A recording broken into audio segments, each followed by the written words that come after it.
नमस्कार, मैं हूं आपके साथ सोनी और आप देख रहे हैं न्यूज स्टेट। हाल ही में हमास नेता इस्माइल हानिया की मौत के बाद हिजबुल्ला और इजराइल के बीच टकराव तेज हो गया है। अब ऐसे में हिजबुल्ला ने दावा किया है कि उसने दक्षिणी लेबनान और इजराइल की ओर लगभग 50 रॉकेट दागे हैं।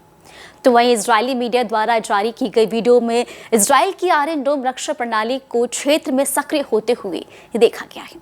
हालांकि इन हमलों में किसी के हताहत होने की खबर अभी तक सामने नहीं आई है। आपको बता दें कि इससे पहले शनिवार को इजराइल ने गाजा में विस्थापित लोगों को आश्रय देने वाले एक स्कूल पर हवाई हमले किए, जिसमें 15 फिलिस्तीनियों की मौत हो गई। हमास के दावे के अनुसार इजराइल ने हमास के कब्जे वाले वेस्ट बैंक पर भी 2 हमले किए, जिसमें एक स्थानीय कमांडर सहित 9 आतंकवादी मारे गए। अब ऐसे में हिजबुल्ला ने एक बयान में कहा है कि उसने नई इजरायली बस्ती बीट हिलेल पर रॉकेट से हमला किया। यह गाजा में फिलिस्तीनी गांवों पर इजराइल के हमलों के जवाब में है, जिससे नागरिकों को चोट पहुंची है। हिजबुल्ला फिलिस्तीनियों की ओर उनके प्रतिरोध का समर्थन कर रहा है और एक बयान में हिजबुल्ला ने कहा, गाजा पट्टी में हमारे फिलिस्तीनी लोगों के समर्थन और दक्षिणी गांवों में इजरायली दुश्मन के हमलों के जवाब में, विशेष रूप से उन हमलों के जवाब में काफर किला और दीर सीरियान के गांवों को निशाना बनाया और नागरिकों को घायल कर दिया। इस्लामिक प्रतिरोध ने बीट हिलेल की नई बस्ती पर पहली बार दर्जनों कत्यूशा रॉकेटों से बमबारी की। हालांकि इजराइल ने अभी तक इस घटना पर कोई टिप्पणी नहीं की है। आपको बता दें कि 7 अक्टूबर 2023 को हमास ने इजराइल पर हमला किया था और इस हमले में कम से कम 1200 लोग मारे गए थे और 250 लोगों का अपहरण कर लिया गया था।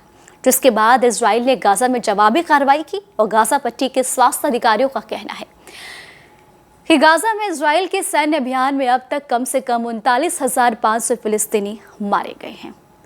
अब देखते हैं कि आगे ये युद्ध थमने का नाम लेता है या फिर ऐसे ही जारी रहता है।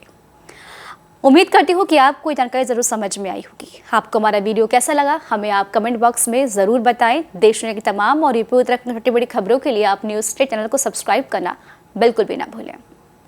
नमस्कार, मैं हूँ आपके साथ सोनी और आप देख रहे हैं न्यूज स्टेट। हाल ही में हमास नेता इस्माइल हानिया की मौत के बाद हिजबुल्ला और इजराइल के बीच टकराव तेज हो गया है। अब ऐसे में हिजबुल्ला ने दावा किया है कि उसने दक्षिणी लेबनान और इजराइल की ओर लगभग 50 रॉकेट दागे हैं। तो वहीं इजरायली मीडिया द्वारा जारी की गई वीडियो में इजराइल की आयरन डोम रक्षा प्रणाली को क्षेत्र में सक्रिय होते हुए देखा गया है। हालांकि इन हमलों में किसी के हताहत होने की खबर अभी तक सामने नहीं आई है। आपको बता दें कि इससे पहले शनिवार को इजराइल ने गाजा में विस्थापित लोगों को आश्रय देने वाले एक स्कूल पर हवाई हमले किए, जिसमें 15 फिलिस्तीनियों की मौत हो गई। हमास के दावे के अनुसार इजराइल ने हमास के कब्जे वाले वेस्ट बैंक पर भी 2 हमले किए, जिसमें एक स्थानीय कमांडर सहित 9 आतंकवादी मारे गए। अब ऐसे में हिजबुल्ला ने एक बयान में कहा है कि उसने नई इजरायली बस्ती बीट हिलेल पर रॉकेट से हमला किया। यह गाजा में फिलिस्तीनी गांवों पर इजराइल के हमलों के जवाब में है, जिससे नागरिकों को चोट पहुंची है। हिजबुल्ला फिलिस्तीनियों की ओर उनके प्रतिरोध का समर्थन कर रहा है और एक बयान में हिजबुल्ला ने कहा, गाजा पट्टी में हमारे फिलिस्तीनी लोगों के समर्थन और दक्षिणी गांवों में इजरायली दुश्मन के हमलों के जवाब में, विशेष रूप से उन हमलों के जवाब में काफर किला और दीर सीरियान के गांवों को निशाना बनाया और नागरिकों को घायल कर दिया। इस्लामिक प्रतिरोध ने बीट हिलेल की नई बस्ती पर पहली बार दर्जनों कत्यूशा रॉकेटों से बमबारी की। हालांकि इजराइल ने अभी तक इस घटना पर कोई टिप्पणी नहीं की है। आपको बता दें कि 7 अक्टूबर 2023 को हमास ने इजराइल पर हमला किया था और इस हमले में कम से कम 1200 लोग मारे गए थे और 250 लोगों का अपहरण कर लिया गया था। जिसके बाद इजराइल ने गाजा में जवाबी कार्रवाई की और गाजा पट्टी के स्वास्थ्य अधिकारियों का कहना है कि गाजा में इजराइल के सैन्य अभियान में अब तक कम से कम 39,500 फिलिस्तीनी मारे गए हैं। अब देखते हैं कि आगे ये युद्ध थमने का नाम लेता है या फिर ऐसे ही जारी रहता है।